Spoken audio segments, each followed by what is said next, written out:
So, as you may or may not know, I made a hoop app to simulate hoop movements. This is the free version. I uploaded the full version before because that was kind of the exciting thing to work on. This is the free version. Now here you can see I'm going through all the patterns. You've got the tutorial patterns. You've got like lots of different lists of patterns. This is a flower probably. There's still some user interface issues there, but it is free. So skipping. Oh, right, that's the left prop where you can control the left prop individually. There's not much customization because I put it all in the full version to try and encourage people, obviously, to buy the full version because I think you can tell I put a lot of work into it. And you should see the things that are going to come soon. Just saying. So it looks pretty like that. Wow, you can go into slow motion on this screen.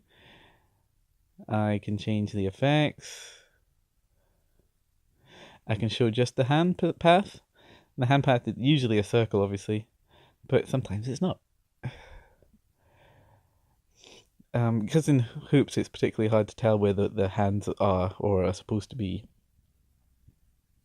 Oh, I think I went for a random pattern there. This one's quite interesting. It's like a cap, but very slow. Oh!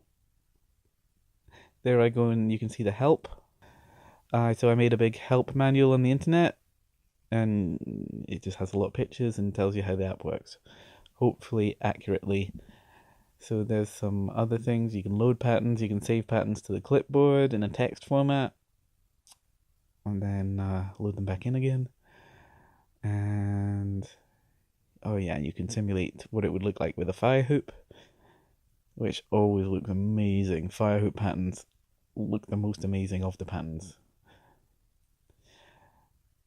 Yeah, this is just for twin hoops.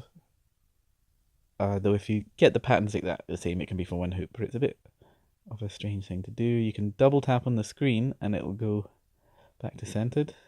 Slow motion button. I love the slow motion button.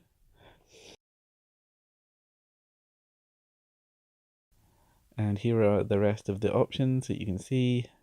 My time is about to run out. So this is just for Android, and good luck.